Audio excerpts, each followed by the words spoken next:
Hola, hola. A ver si esto arranca. Ahí estamos. Hola, Cecilia, ¿cómo estás?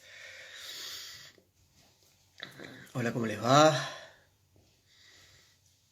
Bienvenidos, bienvenidas.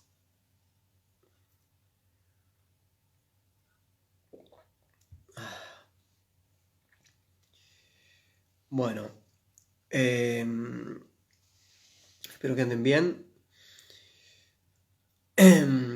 Estoy tratando de salir de una gripe, así que tengo la voz un poco complicada, pero esperemos que vaya bien. El segundo inconveniente era que había partido Argentina y yo ni sabía. El tercer inconveniente de esta charla es, dije, bueno, vamos a hacer esto, le puse una hora y empecé a escribir, me di cuenta que tenía que hacer una introducción larguísima, porque este tema es algo en realidad que venimos trabajando en el grupo de estudio, en el taller, hace unos meses, con quienes estudian ahí, y bueno, y para comentarlo más ampliamente tenía que explicar un montón de cosas, y cuando me di cuenta ya era la hora, y no llegué nunca a donde quería llegar. Así que bueno, vamos a ver qué sale. ¿Sí? Pero bueno, me alegra que estén ahí del otro lado con, con un cierto interés por esto que les propuse como el nacimiento del psicoanálisis. Y no sé si les habrá llamado la atención o no, pero puse el nacimiento del psicoanálisis y puse la portada original del libro de Nietzsche, El nacimiento de la tragedia. ¿Sí? Este libro, pero puse, ¿no? Ahí en la portada original de la edición de 1871-72 del nacimiento de la tragedia. Entonces, bueno, esa es un poco la invitación. Les comentaba, estamos terminando, en realidad esto es porque estamos terminando el grupo de estudios sobre el nacimiento de la tragedia, que nos llevó 3 meses, estamos terminando ahora a fin de mes. Y bueno, la verdad que estuvo buenísimo, o está buenísimo, están saliendo un montón de cosas que nada, a mí me gusta mucho cómo salió este taller. Y un poco esto es compartir con quienes no participan del taller algunas de las cosas que estamos conversando ahí. Ojalá que pronto pueda armar un videito para presentarles la propuesta del próximo taller. Tengo ganas porque son autores menos conocidos. Cuando los autores son menos conocidos, bueno, la gente se anota menos, duda, qué sé yo, hay que hacerse conocer, pero es verdad que uno propone un taller sobre Nietzsche, sobre Foucault, sobre Deleuze y se llenan rápidamente, y uno propone un taller como en este caso sobre pensamiento latinoamericano o americano en todo caso, o brasilero, con autores no tan conocidos y todos miran así, no sabiendo muy bien qué es. Así que espero pronto armar un video para comentarles un poco más sobre lo que vamos a hacer a partir ahora de junio. Pero bueno, volvamos entonces a lo nuestro. La idea es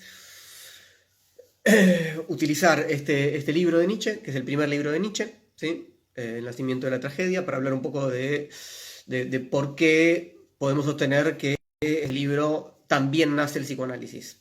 ¿Sí? Ya sabemos que el psicoanálisis nace con Freud, ¿sí? Pero bueno, mi idea es decir, también nace acá. Entonces, es un poco provocador el título, decir, bueno, el nacimiento del psicoanálisis, ¿verdad? Para hablar de algo que es previo a Freud. Entonces, por un lado tiene que ver con aprovechar el título de la obra, ¿sí? Es un poco un juego con el título de la obra, ¿sí? Pero no, mi intención no es simplemente decir que el psicoanálisis freudiano encuentra acá un predecesor, ¿sí? O que en realidad el psicoanálisis freudiano no habría nacido con las primeras obras y prácticas clínicas de Freud, sino en este texto, ¿sí? No quiero decir eso. ¿Sí? O sea, no se trata de encontrar el momento originario, es decir, no era acá, era en este otro lugar. No se trata de desplazarlo, tampoco, sino se trata de sumar algunos elementos a lo que yo entiendo es un nacimiento múltiple y difuso. El nacimiento del psicoanálisis es un nacimiento múltiple y difuso, que quiere decir que no está en un solo lugar, en un solo espacio, en un solo tiempo, ¿sí? En una sola práctica, en un solo texto, en un solo autor, ¿sí? Como todo lo que nace, ¿sí? Más allá de que tengamos un cierto gusto por las efemérides, por los onomásticos, por las piedras conmemorativas, ¿no? por los padres, ¿sí? Aquí fue, en esta fecha, este hombre, he aquí el origen. Todo origen está más diseminado de lo que estamos dispuestos a admitir. Y esta es una enseñanza, para mí también, nietzscheana. Ahí aparece el padre. En fin, solamente lo que quiero señalar son algunos elementos que nos permiten afirmar que este libro, ¿sí?, este libro de Nietzsche, publicado en los últimos días del año 1871, puede leerse como uno de los lugares en los que nació lo que hoy entendemos por psicoanálisis. ¿Sí? Lo que hoy entendemos por psicoanálisis. Que sin duda lo entendemos así, digamos, gracias a Freud, eso está claro. ¿Sí? Eso, por supuesto, que nos obliga a, de algún modo, a compartir una definición, aunque sea somera, de lo que entendemos por el término, ¿no?, psicoanálisis.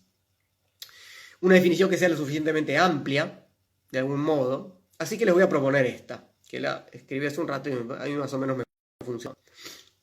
Dice: psicoanálisis es una forma de comprender y actuar, es decir, teoría-praxis. ¿Sí? No simplemente teoría, eso está claro, pero tampoco simplemente praxis, porque sin duda hay un corpus teórico importantísimo, ¿sí?, muy entrelazado, no me voy a meter en esa complejidad, pero es un modo de comprender y actuar en torno a lo que somos, sin duda, con un especial énfasis en nuestros padecimientos. Esta sería la tercera pata de la definición, ¿no? Primero, es una forma de comprender y actuar, praxis y teoría. Segundo, en torno a lo que somos, ¿sí? Tercero, para ser más específicos, porque eso es demasiado amplio, con un especial énfasis en nuestros padecimientos. Y, por último, evidentemente la pata que nos falta, creo yo, tomando como centrales los procesos anímicos inconscientes. Yo creo que con esas 4 patas podemos definir el psicoanálisis. No quiero hacer una historia de lo inconsciente, ¿sí?, pero sí tenemos que decir, ya que vamos a hablar de Nietzsche y circunstancialmente de Freud, estamos hablando un poquito, de que la pregunta por los fenómenos inconscientes, aunque sin duda es anterior y sería muy, muy largo, y yo digamos, la desconozco en su totalidad, por supuesto, ¿sí?, pero sin duda, la pregunta por los fenómenos inconscientes atraviesa el siglo XIX alemán.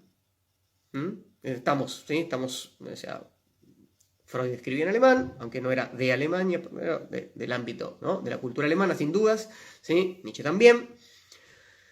Entonces, la pregunta por lo inconsciente atraviesa el ámbito de la cultura, el pensamiento alemán en el siglo XIX de un modo muy intenso, ¿sí?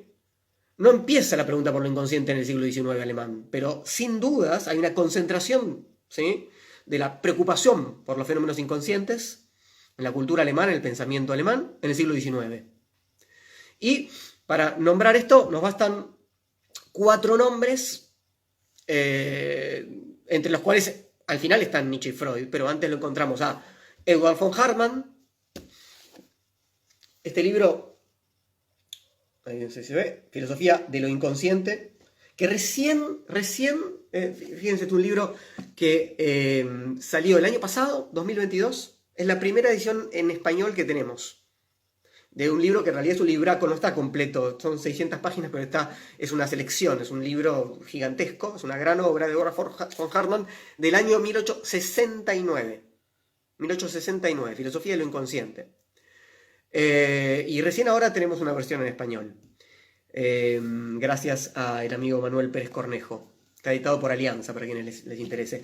Von Hartmann era un schopenhaueriano, el otro nombre que tenemos que poner más al principio del siglo XIX, 1819 aproximadamente, es Schopenhauer, ¿sí? Entonces, por supuesto que ese siglo XIX que piensa lo inconsciente es mucho más amplio, ¿sí? Pero como no vamos a hacer una historia, no quiero proponer una historia de lo inconsciente en la cultura alemana del siglo XIX, sino solamente indicarles, porque si no tiene sentido lo que vamos a compartir, indicarles que Freud está al final, en todo caso, ¿sí?, de esa preocupación muy explícita que tiene el pensamiento alemán del siglo XIX por los fenómenos anímicos, psíquicos, inconscientes, ¿sí? Cuando digo psíquicos, ahora voy a aclarar, no se trata solamente de los fenómenos psíquicos inconscientes. Entonces, para ser sintéticos, ¿sí?, la forma contemporánea de pensar lo inconsciente nace en el seno del romanticismo alemán, ¿sí? Hay que poner ahí a Schelling, porque hay otros autores también, ¿sí? Pero encuentra en su vertiente pesimista, que es la schopenhaueriana, ¿sí?, una profundidad inusitada. Y es ahí donde van a brevar Hartmann, Nietzsche, Freud, ¿sí? Entonces, lo que tenemos que tener en cuenta es que esta genealogía de lo inconsciente en el romanticismo alemán pone en evidencia pretensiones metafísicas y culturales antes que individuales. Es decir, que no se trata en primera instancia de curar pacientes en un hospital o de pensar en los casos individuales, ¿sí? Y en todo caso, a partir de lo que se aprende allí o lo que se comprende, ¿no? En esos casos, ¿no? Digamos, para simplificar el trabajo de Freud, ¿sí? Tomar, ¿no? Lo aprendido y lo teorizado ahí para pensar a partir de eso ámbitos más amplios, ¿no? Pensar en la cultura, pensar en la humanidad, pensar cuestiones culturales, literarias, artísticas. No ese es el camino, ¿sí? Que se recorre sobre todo en esta línea alemana pesimista. Más bien es al contrario. Lo pulsional inconsciente es primariamente metafísico. Eso es Schopenhauer. Eso es El mundo como voluntad y representación. Este libro, El mundo como voluntad y representación, de Schopenhauer. Luego es instinto, digamos, en la naturaleza es instinto o pulsión natural que atraviesa la vida de los pueblos, atraviesa la vida de los hombres, la vida de los pueblos, la vida de las culturas y, por supuesto, atraviesa nuestras existencias individuales y nuestra conciencia. ¿Sí? Entonces, lo que le preocupaba a este Nietzsche, el Nietzsche que publica este libro, no el Nietzsche más conocido, que es el Nietzsche de la muerte de Dios, del eterno retorno, del superhombre. Ese es el Nietzsche maduro, llamémoslo, o post-metafísico. Este es un Nietzsche metafísico, es decir, que sostiene la metafísica de Schopenhauer, que está en este libro, en El mundo como voluntad y representación. ¿Sí? Es un Nietzsche joven, es un Nietzsche filólogo, catedrático de filología en la Universidad de Basilea. ¿Sí? Y justamente su preocupación es cultural, diríamos. ¿Sí? Si uno quiere decir rápidamente, sin mucho lugar para la polémica de qué trata El nacimiento de la tragedia, bueno, puede ser leído en el nivel más evidente como una obra que pretende influir en la discusión cultural alemana. ¿Sí? Para influir en la discusión cultural alemana, que le es contemporáneo, ¿sí? En 1870, 71, etcétera, etcétera, tiene que reinterpretar a la Grecia clásica, ¿sí? A partir de prestar atención a los fenómenos, ¿sí? Inconscientes. Eso es lo que hace. ¿Qué es Nietzsche en este momento? Un filólogo clásico. Su especialidad es el mundo antiguo, greco-latino, ¿no? Griego y romano, ¿no? Bien. ¿Cómo va a interpretar ese mundo? Bueno, prestándole atención a estos fenómenos inconscientes y a partir de ahí va a dar una discusión en, ¿no? Su cultura, en su momento contemporáneo. Es decir, que Nietzsche emprende lo que, con las comillas del caso, es algo así como una interpretación psicoanalítica de la cultura griega clásica y de la alemana contemporánea. Justamente porque, siguiéndolo a Schopenhauer, entiende que la realidad misma es queriente y fundamentalmente sufriente. Esto es Schopenhauer. El mundo es voluntad. ¿Qué quiere decir voluntad? Querer. ¿Y ese querer a qué nos lleva? A sufrir.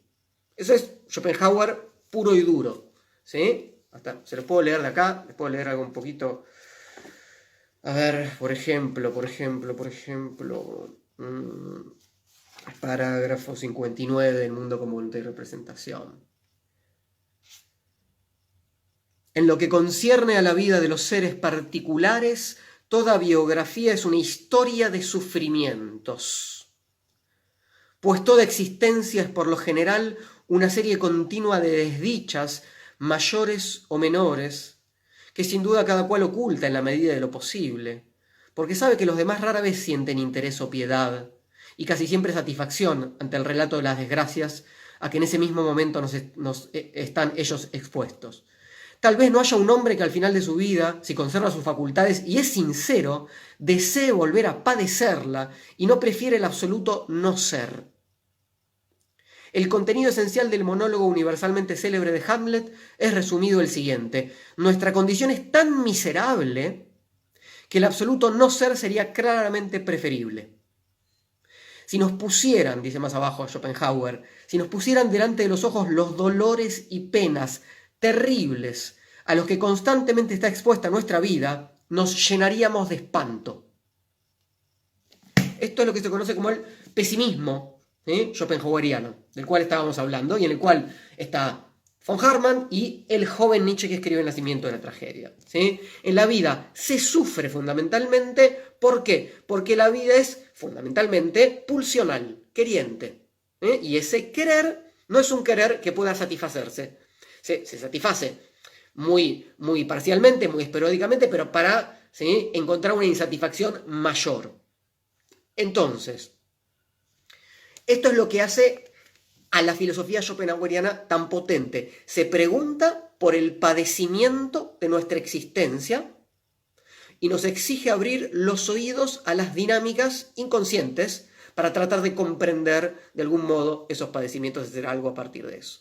Entonces, ¿a qué está asociado el sufrimiento? ¿A qué está asociado el padecimiento? Bueno, hay una explicación metafísica que tiene que ver con la individuación, no voy a entrar en eso, tiene que ver con el título del libro, El mundo como voluntad y como representación. Bueno, pero que implica al mismo tiempo una lectura de nuestra vida, en la que el querer irracional, que se concentra básicamente en la pulsión sexual, ¿sí?, no encuentra jamás, como decíamos, satisfacción plena. Utilizo el término pulsión porque es el término que utiliza Schopenhauer, es el término que utiliza Nietzsche, es el término que utiliza Freud. ¿Sí? El término es Trieb en alemán. Es verdad que Nietzsche a veces utiliza Instinct y a veces Trieb, pero la mayoría de las veces, y en este libro, El nacimiento de la tragedia, utiliza Trieb. Y es verdad que quienes conozcan la obra de Freud saben que es una distinción importante entre instinto y pulsión, pero tanto Schopenhauer como Nietzsche utilizan Trieb tal como lo utiliza Freud, muy cercanamente. ¿Sí? No es instinto, no es una cadena cerrada, determinada, entre una necesidad y una satisfacción. Justamente, si no, no habría el problema del sufrimiento, digamos. ¿Sí? Entonces, tanto en Schopenhauer como en Nietzsche, la pulsión es aquello que no tiene un objeto predeterminado, y por lo tanto es aquello que va a ir de satisfacción parcial en fantasía, en ilusión, en insatisfacción, en fin. Y va a crear todo lo que crea, ¿sí?, en diferentes niveles. Y eso, digamos, tiene centralmente un cariz sexual. Por ejemplo, dice, sigo en El mundo como voluntad y representación, ¿sí?, parágrafo 60. El impulso sexual, impulso es Trieb. ¿Sí? La pulsión sexual. Es verdad que solamente en la obra de Freud, en una de sus traducciones, se traduce Trieb como pulsión. ¿Sí? Cuando ustedes lean instinto en Nietzsche y cuando ustedes lean en Schopenhauer impulso, inclusive en Nietzsche impulso, en general el término es Trieb. Y si ustedes lo leen como pulsión, y para tener esta lectura, digamos, psicoanalítica, si les interesa, ¿sí?, funciona muy bien, ¿sí?, y es más cercano a lo que le están diciendo de algún modo. Después uno puede afinar el lápiz conceptual, como digo, y por supuesto hacer las distinciones del caso. ¿Sí?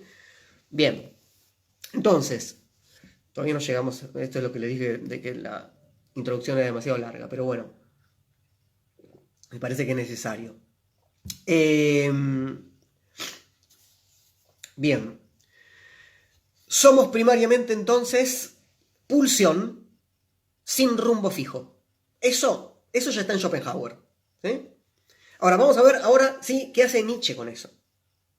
¿Qué hace Nietzsche con eso? Él tiene que leer, dijimos, la cultura griega. Después de todo, él es un filólogo. ¿Sí? Entonces, como tal, se le presenta el problema de cómo llegar a leer las dinámicas pulsionales inconscientes a través de la palabra. Porque un filólogo, ¿con qué trabaja? Con texto. ¿Sí? Con los testimonios de los documentos antiguos, ¿sí?, de las obras de historia, filosofía, ¿no?, poesía, etcétera, etcétera, de todos los testimonios escritos en griego, en latín, fundamentalmente. ¿Sí? Ahora estamos en el mundo griego, en griego, obviamente. Ese es el testimonio que tiene. Entonces, a partir de ese testimonio, y este es un libro que, El nacimiento de la tragedia, como ustedes sabrán, fue muy mal recibido por sus colegas, porque justamente él estaba no haciendo un libro de filología, sino inventando el psicoanálisis, en el sentido que les decía al comienzo, es decir, haciendo una lectura que iba mucho más allá, ¿sí?, de lo que aparecía en el nivel evidente, ¿sí?, de las palabras, y forzando algo que todo filólogo conoce muy bien, que es el arte de interpretar. ¿Sí? ¿Qué hace un filólogo si no interpreta la palabra? Bueno, ¿qué hace Nietzsche en este libro? También interpreta la palabra, pero interpreta la palabra en busca de la dinámica pulsional asociada a el arte, básicamente, ¿sí? Este es un libro que en general se lee en estética, digamos, ¿no? Se lee como una pregunta por el nacimiento de la tragedia, como indica el título, y propone que hay dos instintos artísticos, que yo les propongo llamarlos pulsiones, porque el término es trier, ¿sí? Pulsiones artísticas, famosamente Apolo y Dioniso, ¿sí? Lo apolíneo y lo dionisíaco, que básicamente son pulsiones inconscientes que crean el arte, los distintos tipos de arte en realidad, ¿sí? Entonces, les leo un poquito, ¿sí? Este es uno de los escritos preparatorios, esto está al final de la obra del texto, es un texto anterior, ¿sí? Pero está publicado acá mismo. Dice, Nietzsche compara, ¿no?, la tragedia con el momento contemporáneo de él. Dice, lo que nosotros llamamos ópera es una caricatura del drama musical antiguo. Ha surgido por una imitación simiesca directa de la antigüedad, desprovista de la fuerza inconsciente de un instinto natural, formada de acuerdo con una teoría abstracta. Entonces, fíjense lo que dice. ¿Qué tenemos para comparar la tragedia, ¿sí?, que es lo que él estudia acá, con lo que sucede hoy en día? Bueno, la ópera. Bueno, pero la ópera dice, ¿qué le pasa? Está desprovista de la fuerza inconsciente de un instinto natural, de una pulsión. No está conectada con lo pulsional. Entonces, ¿cuál sería el problema?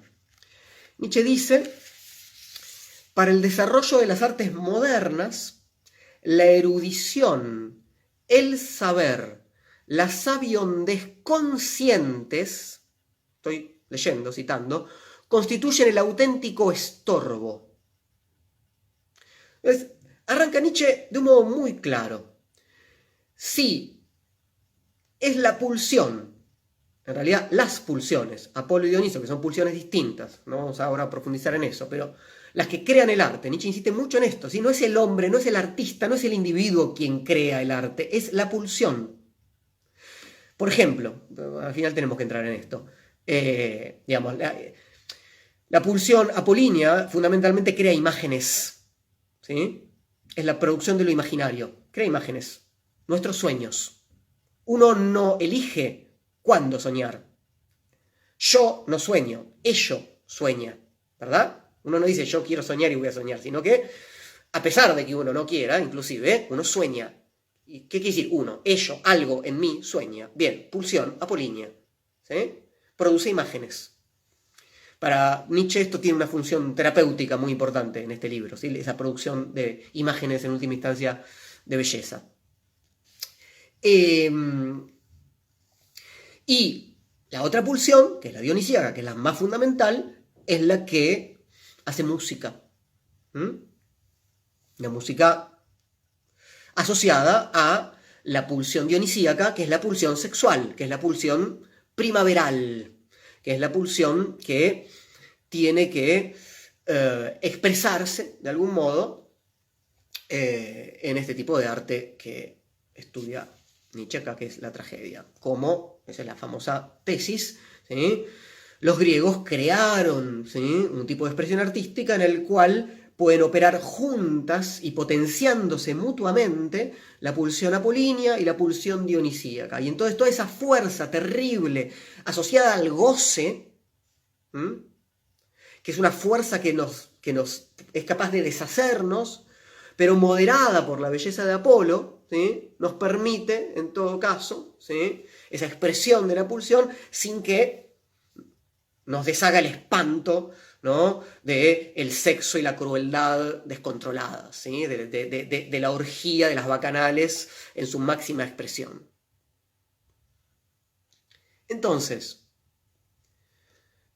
lo primero que nos dice Nietzsche es, para hacer una lectura, una interpretación del arte contemporáneo a él, ¿sí?, o sea, el arte moderno del siglo XIX, es el estorbo es el aspecto consciente del arte que hacemos.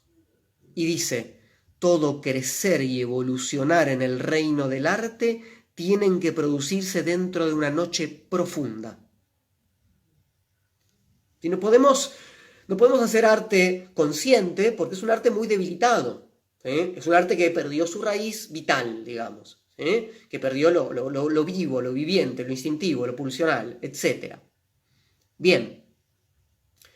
Eso ya pasó, esa pérdida ya sucedió en el momento en que Sócrates se metió de algún modo, como él lo narra acá, en el quehacer de la tragedia a través de la figura de Eurípides. Bueno, hay todo un desarrollo que hace Nietzsche en ese sentido. Yo lo que quiero a ustedes presentarles son un par de cosas que a mí me hacen evidente el problema de ciertos aspectos que tenemos muy identificados con el quehacer psicoanalítico. ¿Sí? Primero, la descripción de la neurosis, del padecimiento neurótico, digamos, ¿sí? Asociado a una incapacidad de goce, digamos, a un exceso de racionalización, a una cierta represión de las pulsiones, y todo eso va a ser lo que va a caracterizar a Sócrates como un caso. Nietzsche toma a Sócrates como un caso, así como Freud tiene el caso Dora, o el del hombre de los lobos, o el del presidente Schreber, etc. ¿Sí? Nietzsche piensa siempre en términos de caso, pero no como caso individual, o sea, no como un caso individual, sino como un ejemplo de una configuración pulsional. ¿Sí?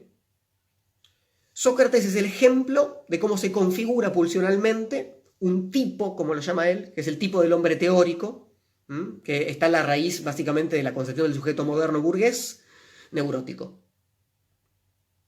Y eso es lo que arruina justamente la tragedia como producto, ¿sí?, pulsional del pueblo, ¿sí? Porque esto también es fundamental. Dijimos que en esta concepción la pulsión es fundamentalmente colectiva, porque es fundamentalmente natural, porque es fundamentalmente metafísica.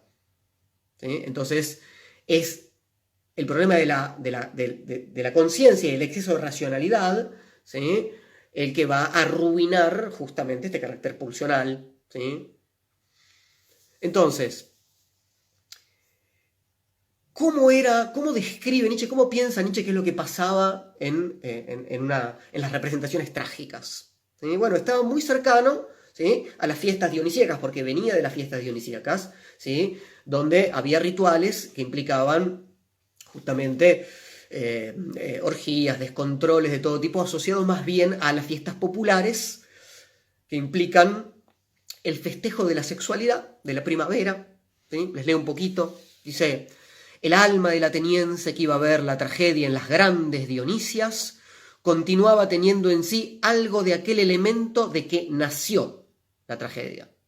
El elemento de que nació, ¿cuál es? Dice: ese elemento es el impulso primaveral. Ustedes van a buscar el término alemán y que dice Frühlingstrieb. Frühlings es primavera y Trieb otra vez es pulsión. La pulsión primaveral que explota con una fuerza extraordinaria, un irritarse y enfurecerse teniendo sentimientos mezclados que conocen al aproximarse la primavera todos los pueblos ingenuos y la naturaleza entera. La pulsión sexual. Entonces, la pulsión sexual es lo que está en la raíz, ¿sí?, de lo dionisíaco, que está en la raíz de la tragedia como tal. Entonces, ¿qué dice Nietzsche? Bueno, ¿qué quedó de esta pulsión sexual en la modernidad? ¿Sí?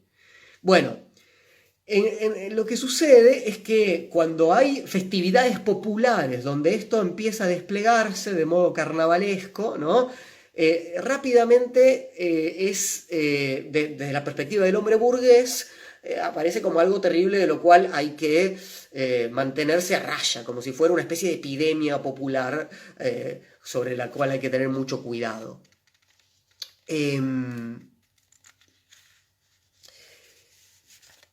Les leo un poquito.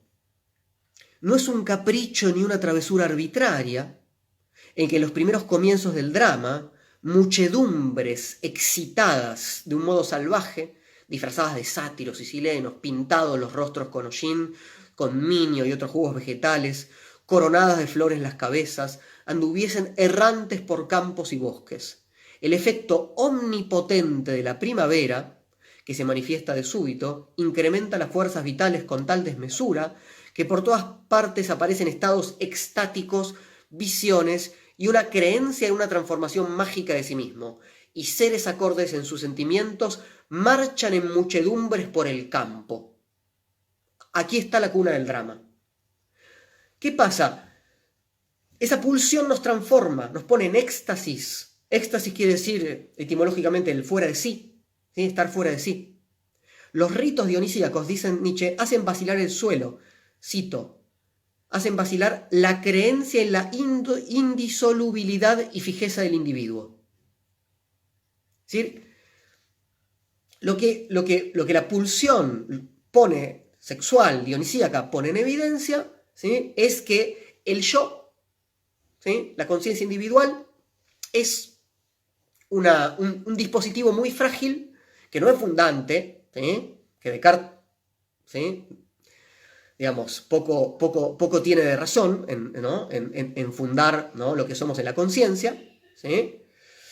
Trae un éxtasis que disuelve al yo en el goce.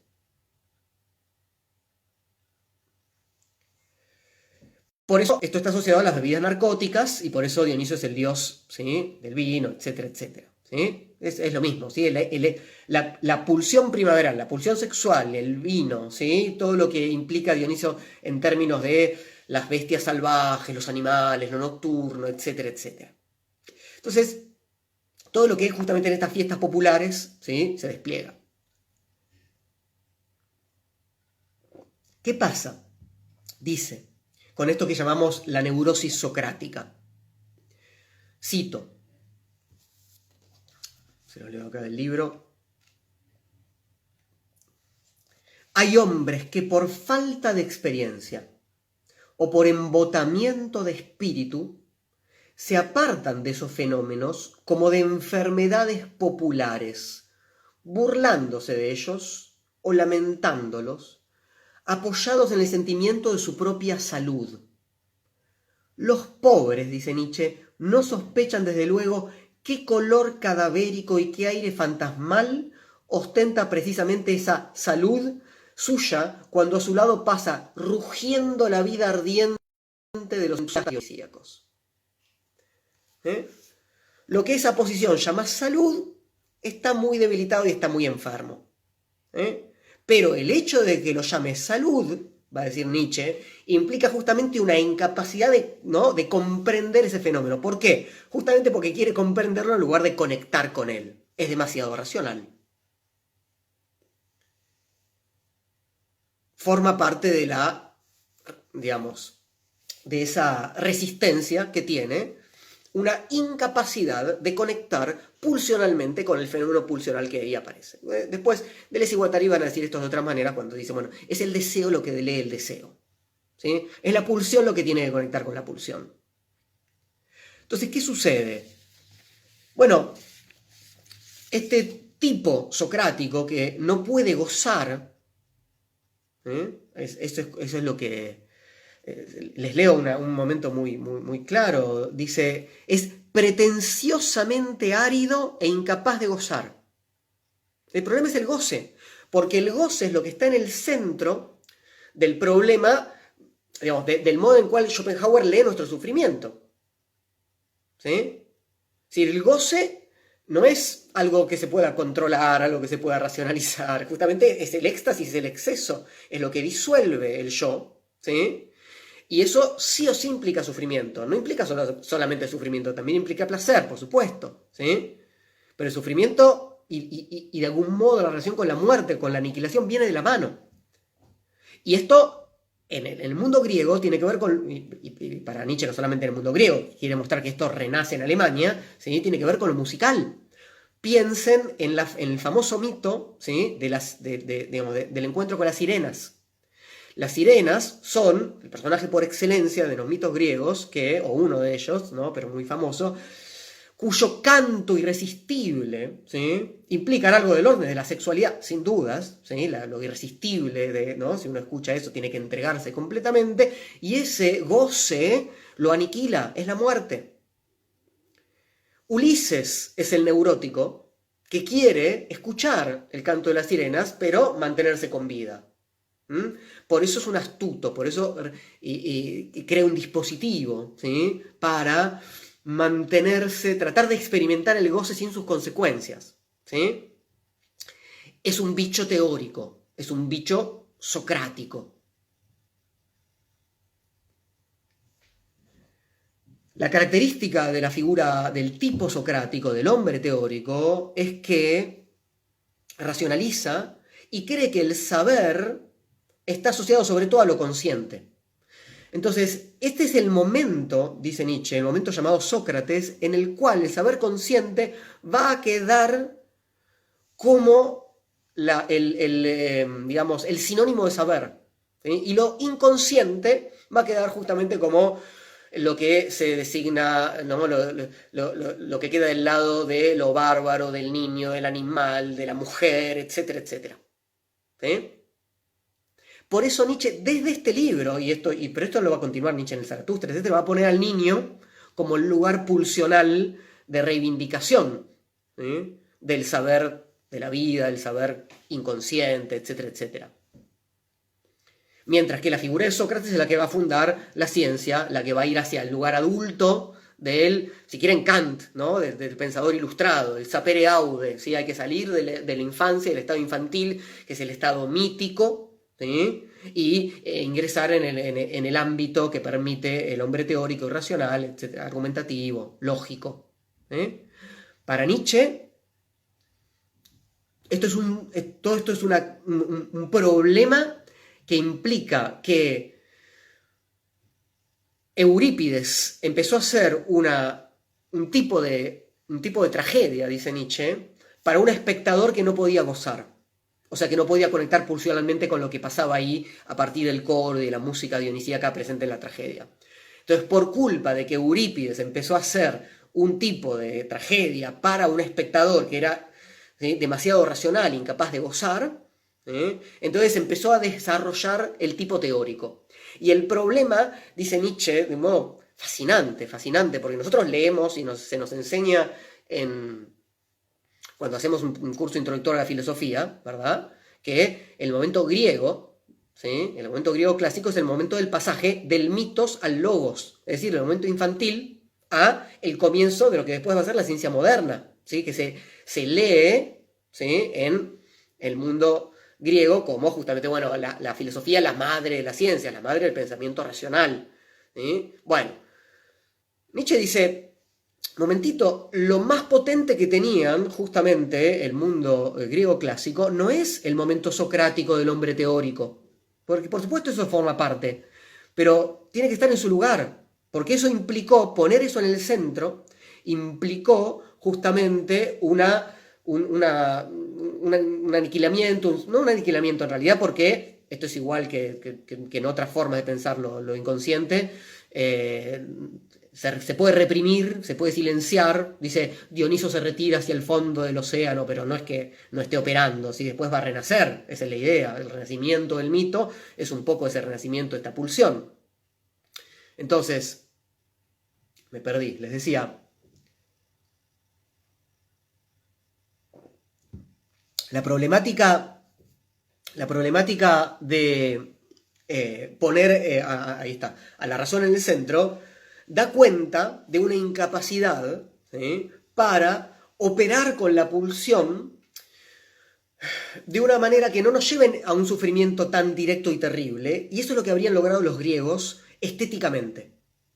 En lugar de la racionalización, en lugar de la represión, no hay simplemente una pulsión desatada que nos lleva a la crueldad y a la animalización, etcétera, etcétera. No, dice Nietzsche, hay una espiritualización. Nietzsche propone acá que los griegos, a diferencia de lo que habrían hecho otros pueblos, porque pulsión sexual, digamos, ¿no?, en tanto esto depende además de una metafísica universal, schopenhaueriana, no es que los griegos tuvieron, ¿no?, cada tipo de comunidad responde y hace eso, ¿no?, de otro modo, o al revés, si quieren, mejor aún, cada comunidad es una respuesta de la pulsión diferente, ¿sí?, a su propio devenir, que busca de algún modo salir de ese padecimiento y afirmarse en la vida, aún en el sufrimiento. Por eso uno siempre puede leer la obra de Nietzsche, y la obra de Nietzsche, en este sentido podríamos decir toda la obra de Nietzsche, como una respuesta a esta cuestión, ¿sí?, ¿Qué se hace frente al sufrimiento? Frente a lo palpable del sufrimiento, no el problema, esto lo comentamos el otro día en el taller, no frente al problema filosófico del hombre teórico, ¿no? ¿Por qué hay ser y no más bien la nada? Esa pregunta no, sino la pregunta que nos hacemos todos en diferentes momentos de nuestra existencia. ¿Por qué sufro? ¿Por qué le estoy pasando mal? ¿Sí? Y esto se responde de diferentes maneras, y lo que le interesa a Nietzsche es que nos saquemos de encima la interpretación moralista. ¿Sí? Bueno, porque nos castigó un dios, porque te portaste mal y te lo mereces, etc., en todas sus versiones. Y lo que habrían hecho los griegos es lograr, ¿no?, una suerte de redención a través del arte, en la belleza, en Apolo. Es un poco más complejo porque también hay redención propia en lo metafísico dionisíaco, etc. Pero lo que les quiero decir es que a la solución pulsional que crea una figura que llamamos neurótica y que implica una incapacidad de recorrer el camino artístico pulsional, y una fe puesta en el camino del conocimiento, Nietzsche reivindica un saber pulsional asociado a la creación artística, asociado al mito, asociado al carácter colectivo de la creación, inconsciente de la creación, al carácter musical y terrible, que nos permita asomarnos al abismo de nuestra existencia sin poner a el yo como una instancia tan dura que impida justamente esta espiritualización de las pulsiones. En este libro tenemos también algo absolutamente cercano a lo que Nietzsche, a lo que digamos, después en Freud conocemos como sublimación, es decir, la idea de que en la cultura, la pulsión sexual, en lugar de dirigirse hacia metas que seguramente no puedan ser digamos, aceptadas por el nivel consciente y por lo tanto cultural, encuentren otros caminos, fundamentalmente el arte. Y esto es lo que él dice que hicieron los griegos. Esto es por lo que él admira a los griegos, porque sublimaron. Él dice, los otros pueblos, por ejemplo los babilónicos, que se entregaban a las orgías como animales y qué sé yo, Nietzsche dice, uy, casi como él también le da un poco de... ¿sí? No, los griegos no hicieron eso, dice Nietzsche, los griegos crearon la tragedia.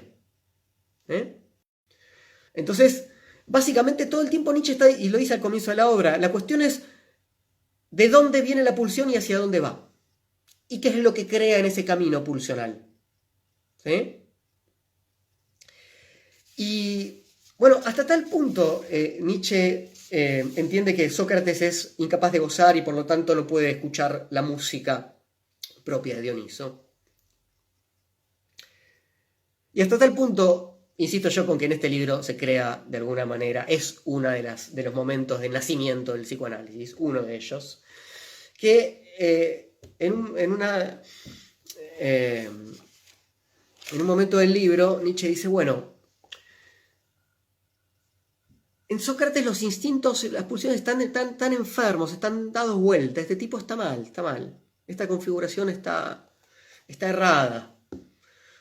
Fijémonos en esto, dice, por un lado. El famoso daimon o demon socrático, que es una especie de voz que le habla en algún momento y le impide hacer ciertas cosas. De eso él habla en la Apología de Sócrates. Dice, en cualquier persona normal son las pulsiones las que nos impulsan justamente, como su término indica, hacia algo, y es la voz de la conciencia la que nos refrena, nos dice, no, esto le puede hacer mal a alguien, ten cuidado, esto no es inmoral, no deberías, etc. Este tipo está tan mal, dice, que en él es el instinto, o sea, la pulsión, la que aparece en determinados momentos para refrenarlo respecto a ciertas intenciones conscientes que él tiene. Esto es porque Sócrates está dado vuelta en la relación entre lo consciente y lo inconsciente, de algún modo, ¿sí? Hasta tal punto, esto es así, hasta tal punto Sócrates está enfermo, que aun cuando él tiene un sueño, fíjense lo que hace, dice, bueno, tomemos el sueño recurrente de Sócrates, dice Nietzsche. Tomemos el sueño recurrente de Sócrates. Se los quiero leer, porque tengo miedo de que crean que estoy inventándome todo y que estoy proyectando acá a Freud en el texto de Nietzsche. Igual ahora nunca voy a volver a encontrar esto, ¿no? Pero a ver. No, porque sueño estar en varias ocasiones. Bueno, no importa, se los voy a leer de acá. Nietzsche dice esto. Aparece un sueño recurrente de Sócrates que es el siguiente, ¿no? Y vamos a analizarlo a Sócrates en estos términos. ¿De dónde toma el sueño recurrente? Obviamente no lo tiene a Sócrates como, ¿no?, en su diván, sino que tiene que leer lo que aparece en los textos donde aparece Sócrates, que son los textos por lo general de Platón. Entonces, en el Fedón, que es uno de los textos de la muerte, del momento previo a la muerte de Sócrates, ¿sí? Está Sócrates con sus discípulos, ¿sí? Tenemos la apología de Sócrates, que es el juicio, está el Critón, está el Fedón, hay algún otro texto, pero esos son los principales en torno a la muerte de Sócrates. Entonces él dice, Sócrates está por morir. Cuando está por morir le dice a sus discípulos, ¿saben que tuve un sueño que volvía y volvía y volvía? ¿Cómo era ese sueño? Les leo. Esto está, si lo quieren ver en el Fedón, esto está en 60e, que es el modo en que se citan los textos de los diálogos de Platón, y lo van a poder encontrar en cualquier edición que tengan. Dice, bueno, dile entonces la verdad, Sebe, respondió Sócrates, que no los he hecho con el propósito de competir con él ni con sus composiciones, pues eso sabía que no sería fácil, sino en el intento de descifrar qué significaban ciertos sueños y de purificarme, para el caso de que fuera esta clase de música la que me ordenaban hacer. Entonces, está diciendo, bueno, se me ordenaba hacer música. El asunto fue así. Con frecuencia, en el transcurso de mi vida, me visitó el mismo sueño, que se manifestaba en distintas visiones, según los casos, pero diciendo siempre lo mismo. Entonces, Sócrates dice, bueno, durante mi vida, está a punto de morir, ¿no? Dice, durante mi vida me vino el sueño muchas veces.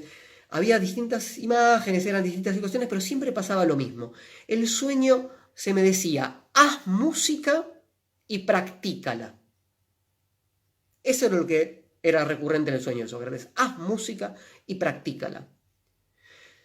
Dice Sócrates entonces, y en tiempos pasados yo suponía que se me estaba exhortando y estimulando en lo que hacía. Así como se anima a los corredores, del mismo modo el sueño me estimulaba en aquello que ya estaba haciendo, componer música. Dado que la filosofía es la más grande música, y esto era lo que yo hacía. Entonces Sócrates sueña con esto, música y practica, y el tipo dice, bueno, yo hago filosofía, que es como mi música. Bueno, hay unos asteriscos porque en el mundo griego antiguo es más fácil confundir música y filosofía. Más fácil que para nosotros, digamos. Y entonces él decía, bueno, me están animando a hacer lo que yo hago, yo tengo que seguir filosofando, y a pesar de que me hayan condenado a muerte, ¿sí? Esto es lo mío, esta es mi música de algún modo. Ahora bien, dice, después que tuvo lugar el juicio y que la festividad del Dios me impidió morir, me pareció que para el caso de que el sueño me prescribiera crear música en el sentido vulgar de la palabra, no debía desobedecer, sino componer.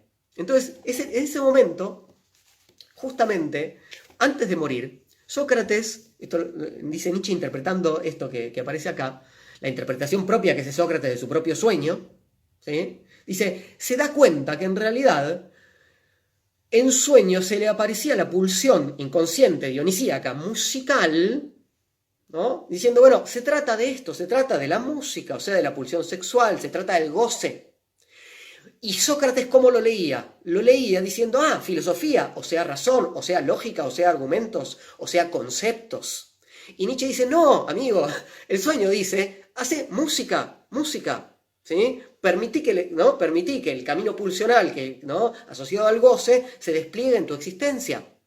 Y como Sócrates estaba demasiado neurótico, dice Nietzsche, no podía más que entender que era lo que él hacía. Dice, sí, ya lo estoy haciendo. Hasta que al final de su vida tiene el momento en el que dice, ¿y si era otra cosa?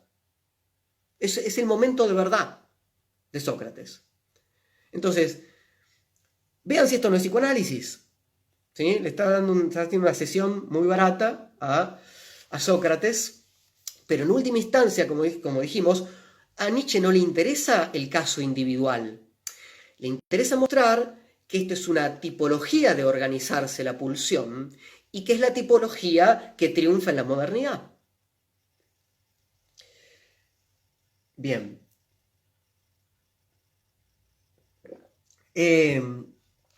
Nietzsche va a seguir haciendo esto en toda su obra, de diversas maneras. La gran diferencia es que en su obra madura, digamos, de Humano demasiado humano en adelante, y fundamentalmente en La ciencia jovial, Zaratustra, La genealogía y la moral, etc., Nietzsche ya no es más un pensador metafísico, entonces la pulsión ya no tiene este asiento schopenhaueriano, el sufrimiento no tiene esa característica tan existencial, etcétera, etcétera, y se abre, es un poco más complejo y aún más interesante como Nietzsche piensa la pulsión como voluntad de poder, digamos, en su obra más madura. Bueno, estamos hace una hora conversando sobre esto, espero que les haya interesado, la idea era mostrarles cómo podíamos entender este libro como uno de los nacimientos del psicoanálisis. Espero que haya quedado más o menos claro, que les dé curiosidad para seguir un poco esta línea de lectura. Y apenas pueda y me ordene un poco las ideas, quiero hacer un videito para comentarles nuestro próximo taller que empezamos ahora pronto sobre pensamiento brasilero, que es maravilloso. Yo estoy muy entusiasmado, pero para contárselos tengo que organizarlo un poco. Les mando un abrazo, que tengan buen sábado.